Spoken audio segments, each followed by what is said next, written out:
Berkat adanya rekaman CCTV, polisi berhasil amankan pria berinisial HA yang telah dengan sadisnya menghabisi nyawa seorang mahasiswa kampus UIGM dengan cara menusuk lalu mayatnya dibakar.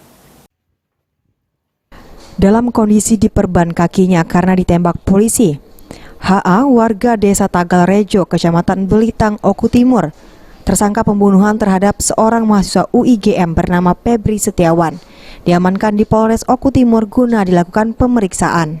Tersangka sendiri ditangkap setelah sebelumnya petugas menemukan rekaman CCTV di lokasi kejadian. Selain itu juga dari penangkapan ini, petugas menyita barang bukti mobil korban yang dirampas dan senjata tajam yang digunakan tersangka untuk menghabisi nyawa korban. Oleh temannya atas nama R, ya, yang saat ini juga sedang nanti akan kita lakukan pemeriksaan kepada yang bersangkutan kaitan dengan kejadian ini.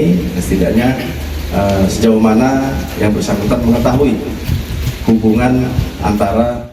Dari pengakuan HA, korban Febri dihabisi nyawanya saat di jembatan Tanjung Senai, Kabupaten Oki, di mana waktu itu tersangka berjanjian bertemu dengan korban.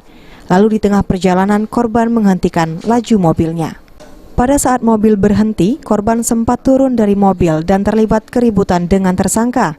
Namun karena tersangka membawa senjata tajam, akhirnya korban ditusuk sehingga tewas. Setelah itu, oleh tersangka korban dibawa menuju tempat tinggalnya, lalu jasad korban dibiarkan di dalam bagasi mobil.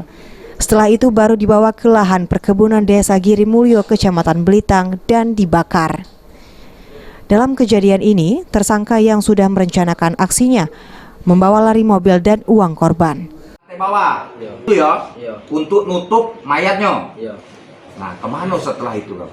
Setelah itu aku ke Belitang, Kak. Kau bawa ke Belitang. Kemana jasadnya?